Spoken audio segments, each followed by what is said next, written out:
दो औरतें आई इमाम अहमद बिन हम्बल रहमतुल्लाह अलैह की कब्र पे, इमाम अहमद बिन हम्बल रहमतुल्लाह अलैह के पास। मुझे पिछले दिन हज़रत इमाम अहमद बिन हम्बल रहमतुल्लाह अलैह की कब्र पर हाज़िरी का मौका मिला। दो औरतें आई और मसला क्या पूछ रही, हैज़ो निफास का, तलाक का।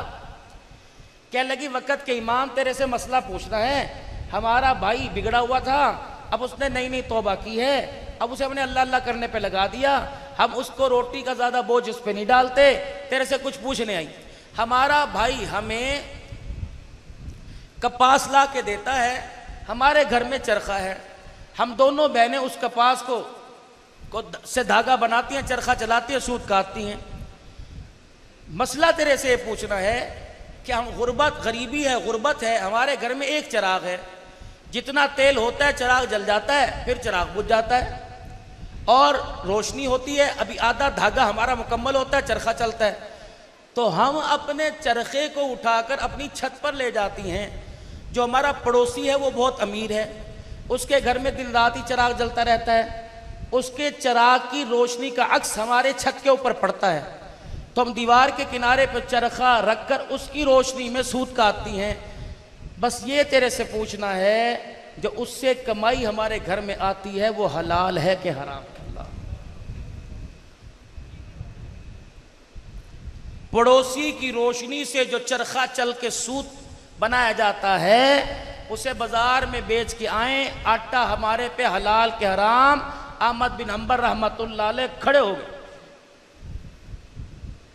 कहने लगे आज तक ये मसला मेरे से नहीं पूछा, मसला बाद में बताऊंगा, पहले ये बताओ तुम्हारा भाई है कौन मुकद्दरों वाला जिनकी इतनी गैरत वाली बहनें?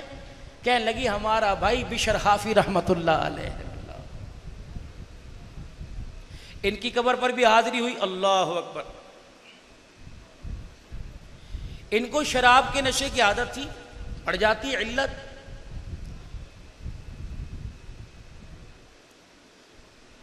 दो अल्लाह के वली वहां भी हाजिरी का मौका मिला, हज़रत जुनैद बगदादी रहमतुल्लाह अलैह और श्री सख्ती रहमतुल्लाह अलैह। ये खालू भांजे हैं, इनके जो पीर हैं थोड़ा सा आगे आराम फरमा रहे हैं, वहां भी जाने का मौका मिला, मारूफ किरखी रहमतुल्लाह अलैह। तो ये दोनों आए और आके कहने लगे हजरत बगदाद की सरजमी गंदी हो गई। क्या हुआ? क्या वो है ना बिशर हाफी, उसे शर्म ही नहीं आती, चलो गुनाह करना हो पर्दे में कर ले, खुलेआम शराब पी रहा है और वो बगदाद के चौक में शराब के नशे में पड़ा हुआ है, धुत पड़ा हुआ है और समझ नहीं आ रही क्या करें। आपने फरमाया जुनैद बगदादी मेरा लठ लेके आओ, सोटा लेके आए, कभी ऐसा कर पानी का बर्तन भी ले आ। ये दोनों चीजें लाए और तेजी तेजी अपनी खानकाह से निकले और बगदाद के चौक में पहुंच गए।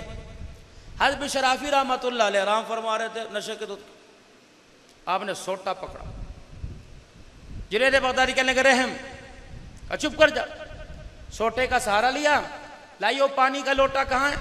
पानी का लोटा लाए, बिशर हाफी रहमतुल्लाह अलैह की जहाँ जहाँ चेहरे पर कपड़ों पे शराब गिरी हुई थी सारा चेहरा धोया, शराब की शीशी उठाई परे फेंक दी और चेहरा धोने के बाद कहने लगे जैसा भी है तो अल्लाह का बंदा, लोगों के आमदोरफ्त की जगह है, यहाँ इसकी पर्दादरी हो रही थी, इसका ऐब नजर आ रहा था और चलो शराब छुड़ा नहीं सकता, इसके ऐब को तो छुपा सकता हूँ।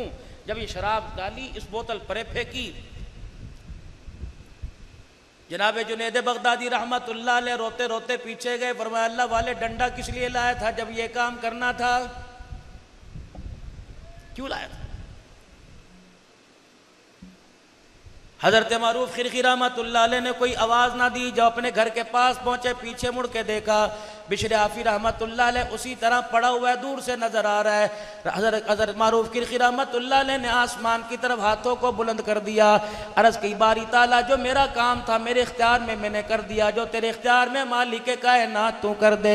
इतने बंदों को हिदायत देने वाला अगर आज इस शराबी को हिदायत दे दे, परवरदिगार आलम तेरे खजाने में क्या कमी आएगी।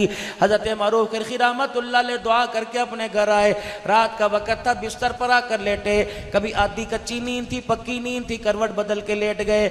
जैसे आंख लगी ख्वाब में मालिक के कायनात की ज़ियारत हुई। अल्लाह जल्ला शानू ने फरमाया मारूफ करखी, तू मेरे बंदे का जाहिर धो के आया, मैंने रहमत वाले पानी से अपने बंदे का बातिन धो दिया है। कल तुझे शराब के मैं खानों में नजर आता था, आज के बाद तुझे मेरे घर में नजर आएगा। इतना कहना था, आंख खुली मारूफ किरखी रहमतुल्लाह अलैह की। जल्दी से उठे, बगदाद के बाजार में देखा बिशराफी नजर ना आया, अपने मकान में देखा बिशराफी नजर ना आया। इतने में अजान की आवाज गूंजने लगी। हजरत मारूफ किरखी रहमतुल्लाह अलैह मस्जिद में तशरीफ ले गए। देखा बिशराफी रहमतुल्लाह अलैह पहली सब में बैठा अल्लाह अल्लाह कर रहा है। मारूफ किरखी रहमतुल्लाह अलैह की चीख निकल गई और आपने फरमाया बिशराफी वहां से यहाँ कहाँ आ गया है? कल तक तो नीचा मकाम से गिरा हुआ था, आज ऊंचे मकाम पर आके कैसे बैठ गया?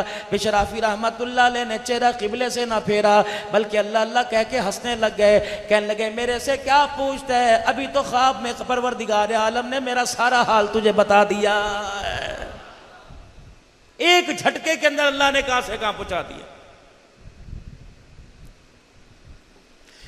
औलाद को कोसने से बजाय, औलाद को कोसने के बजाय, गालियां देने के बजाय, जिस तरह मेरे अजीजों आप जाते हो ससुराल चले जाते हो, दोस्तों की महफिल में चले जाते हो, कोई आपका कोई मजाक उड़ाएगा, कोई आपकी बेइज्जती करेगा, आपसे बर्दाश्त नहीं होगा।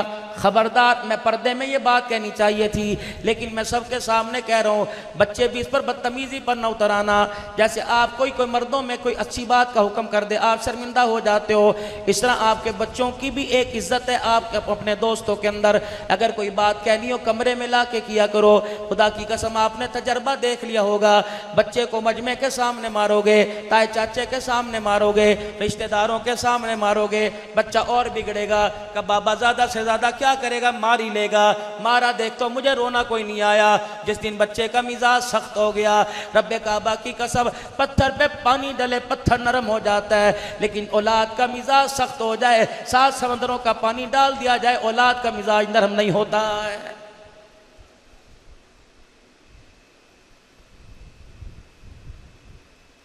जब भी देख लो अब्बू जान कहते क्या, और 4 पैसे कमा ले तेरे काम आ जाएगा, 4 पैसे कमा ले तेरे काम आ जाएगा।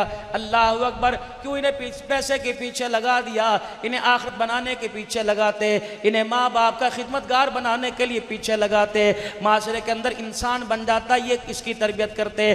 खुदा पाक की कसम, दुकान पे गया नहीं गया, कारोबार संभाला नहीं संभाला, कोई अब्बा यूँ नहीं कहता तू नमाज पढ़ने गया कि नहीं गया, कोई बेटा से बाप यूँ नहीं कहता तू कुरान पाक पढ़ने गया कि नहीं गया।